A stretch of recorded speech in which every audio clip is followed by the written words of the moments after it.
बहुत समय पहले की बात है। एक घने जंगल में एक बूढ़ी औरत रहती थी।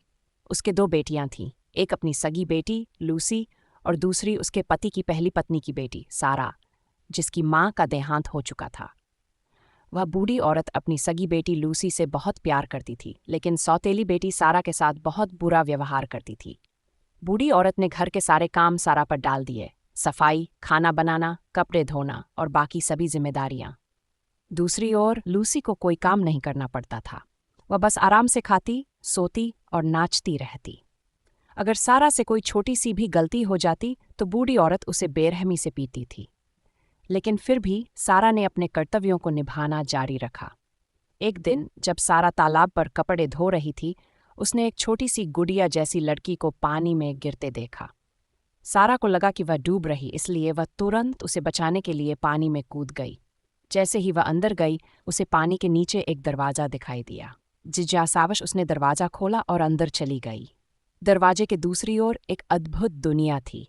खूबसूरत बगीचे, रंग बिरंगे फूल और हर जगह प्यारी परियां। अचानक एक परी ने सारा को देखा और उसके पास आई। परी ने पूछा, तुम कौन हो? लेकिन डर के कारण सारा कुछ बोल नहीं पाई। परी उसे अपनी माँ, परियों की रानी, के पास ले गई। परियों की रानी ने सारा को बहुत प्यार दिया और उसे अपने पास रहने की अनुमति दी। सारा खुशी खुशी वहां रहने लगी और उसने परियों से दोस्ती कर ली। वह मेहनती थी, इसलिए वह वहां भी खाना बनाती, सफाई करती और पक्षियों और बिल्लियों को खाना खिलाती। इस नई दुनिया में वह बहुत खुश थी। एक साल बाद सारा को अपनी सौतेली माँ और पुराने जीवन की याद आई। उसने परियों की रानी से कहा, माँ, मैं अब घर लौटना चाहती हूँ। क्या आप मुझे जाने की अनुमति देंगी? रानी ने उदासी से कहा, काश तुम हमेशा हमारे साथ रहती, लेकिन अगर तुम्हारा फैसला पक्का है तो मैं तुम्हें रोकूंगी नहीं।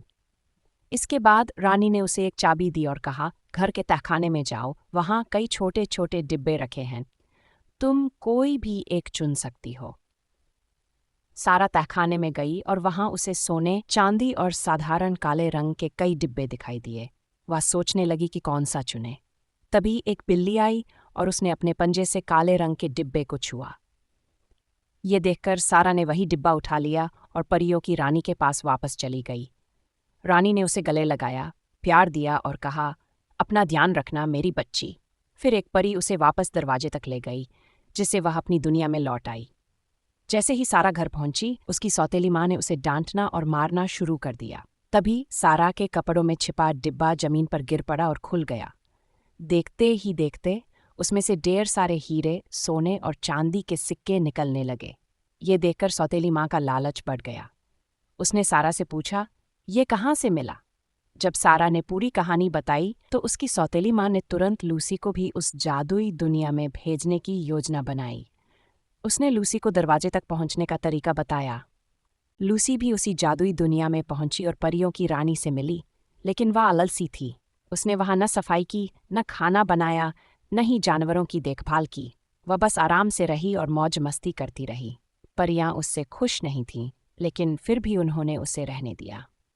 एक साल बाद लूसी ने घर लौटने का फैसला किया, लेकिन वह सारा की तरह मेहनती नहीं थी। वह सिर्फ खजाना पाने के लिए आई थी। जब परियों की रानी ने उसे भी खजाने के कमरे की चाबी दी, तो उसने सबसे बड़ा और सबसे चमकीला सोने का डिब्बा उठाया।